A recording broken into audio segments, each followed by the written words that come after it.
Good morning, dear friends. It will be a summary rather than introduction of the post Poison of Patriarchy.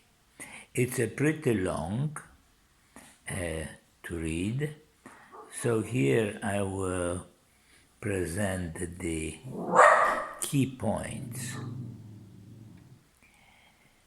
That I'm sorry, I have no control, it's my dog barking.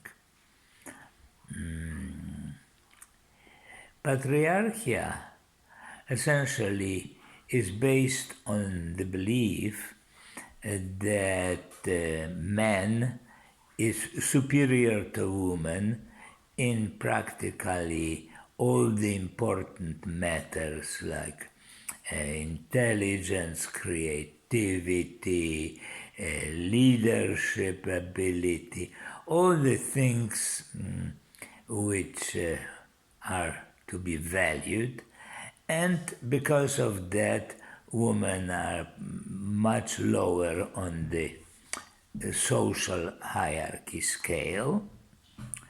This view maybe stays, but its implications are now slightly milder because since now the women have a right to vote, and we live in so-called democracy, it's important for politicians and others to gain their votes, their support, etc.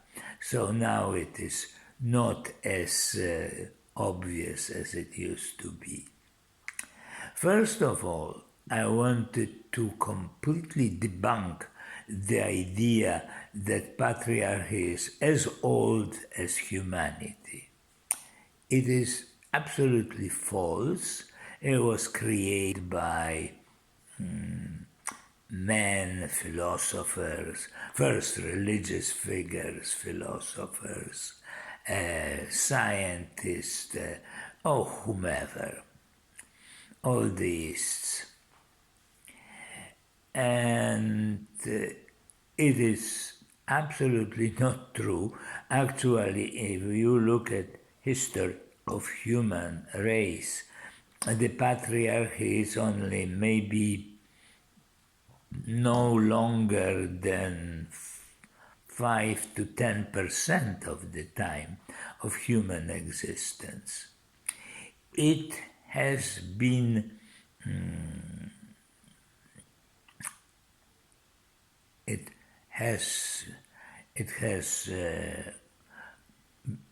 it was arriving, because it's difficult to say there is a point of time because in different places it was different, but it was extremely connected with wars. Though equalitarianism was somewhat in many places already for a while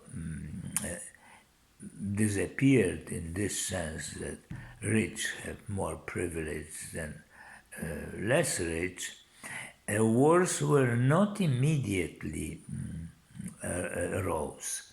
They arose maybe sometime in some region 5,000 years later, 6,000 even, and they were imposed by the warlike pastoral tribes which eventually invaded most of the world, and by then job was finished by colonization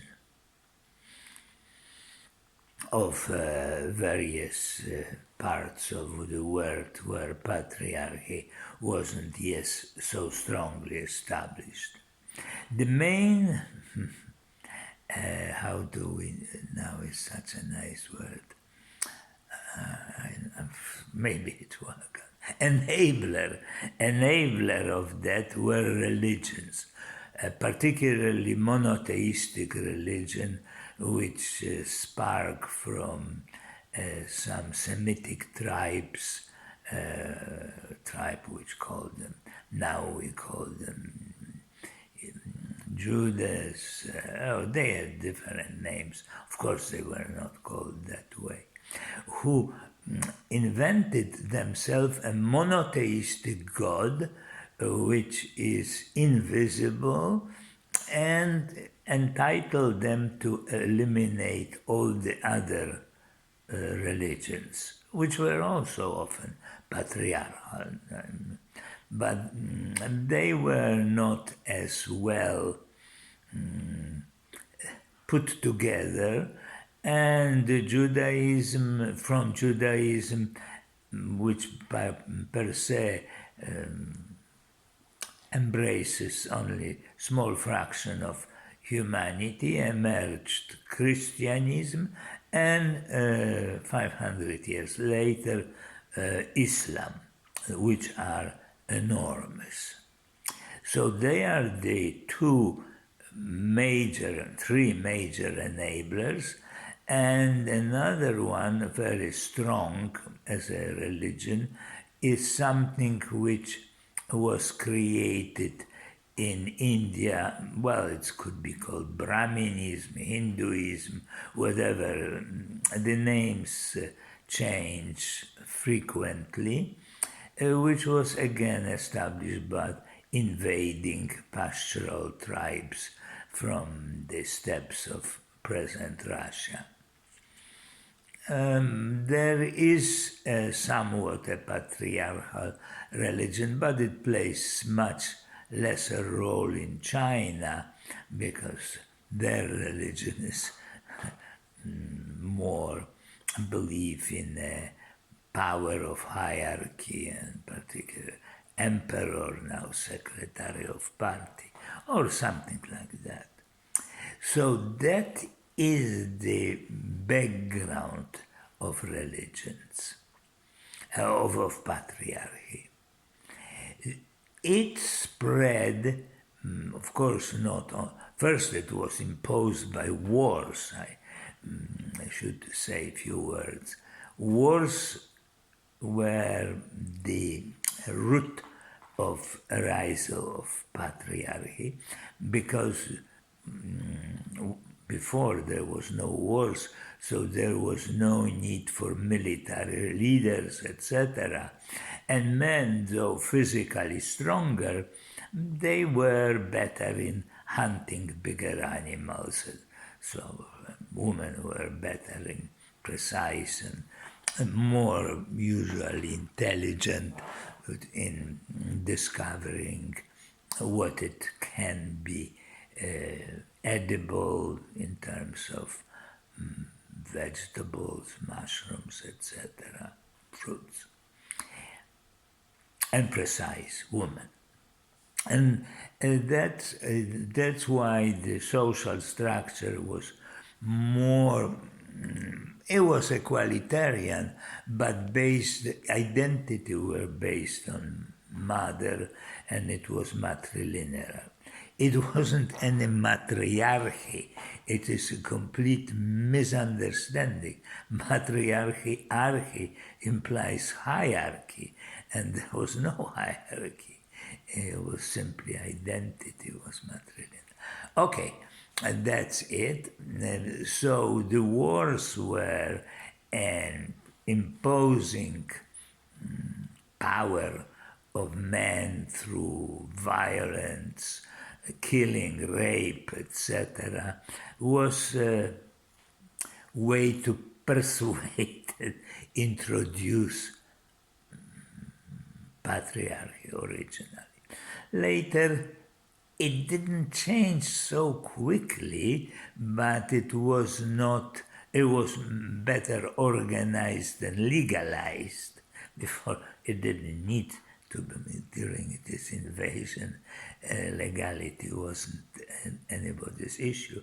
Then was, like I said already, religion, laws, etc., which very strongly put the patriarchy as a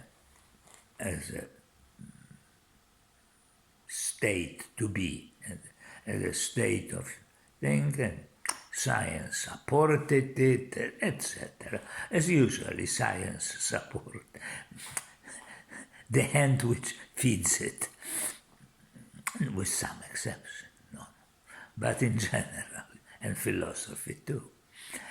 Philosophers, scientists, I'm not science and philosophy. Sorry, that's wrong. Well, we end up now where officially patriarchy is much less visible. The laws give the equal status. Women can vote. Women are not barred from certain professions. So looks that we finished the problem. So you may ask, why did I dig out something from the past which have no bearing now? Yes, it does. It just is hidden deeper in our view on the world. It is like racism, which which mustn't be officially said because it's illegal. The same was patriarchy. You can't say women are stupid and should go get out of university back to the kitchen. No, you can't say that. But it is deeply embedded in the deepest form, which is our language. Our language is totally patriarchal. And I'm not suggesting, not totally, but in large extent, I'm not suggesting to change like now, throwing away the statue and hoping that will remove racism. It is not changing, replacing chairman by chairperson. So who is the chair or a person? And similar things will not change it. It sits deeper, like when we were saying patriotism, because it's domain of men. Patria, it's domain of men.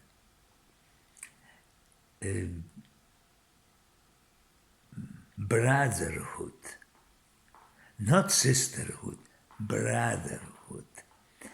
We have brotherhood. Even such a thing like parents, it's because of the father. It is this pa which sits there. Mother is hidden behind, particularly in the cultures which were not as exposed to Christianism and probably to Brahminism and Judaism. So Judaism, interesting, they keep matrilinearity. Officially, Jew is a person who have a Jewish mother, not father, mother. So the traces of the old stuff are still visible, but they don't have much impact except for linguists and historians and sociologists. So I simply wanted to present it to alert you that this poison is not on the surface. It went deeper and emerges whenever is the occasion. in so-called feminicide, killing women, beating, aggression, rape, etc. Whenever it is free, it comes out. Our world leader, except of Merkel, it exists in some little countries like Finland or New Zealand. Or the big one, we have a big man, and the biggest dickus sits in America. The biggest dickus. Those who may be old remember the life of Brian by what the name? God, what's going on with my memory? By Monty Python. Biggest dickus was some Roman centurion, of course, man, etc. Okay, since my post is quite well organized, I don't mind that this talk is very chaotic. It's chaos sometimes is not such a bad thing. It shows it destroys seriousness. Okay, so not to forget, we will make a little bit of practice. So we will, among other, can soften the impact of this poison, because in order to get rid of it, we have to get rid of lots of things, particularly beliefs in many things which we were indoctrinated. And in order to get rid of the beliefs, we have to practice not thinking about them and rest our mind in the cheerful, quiet energy.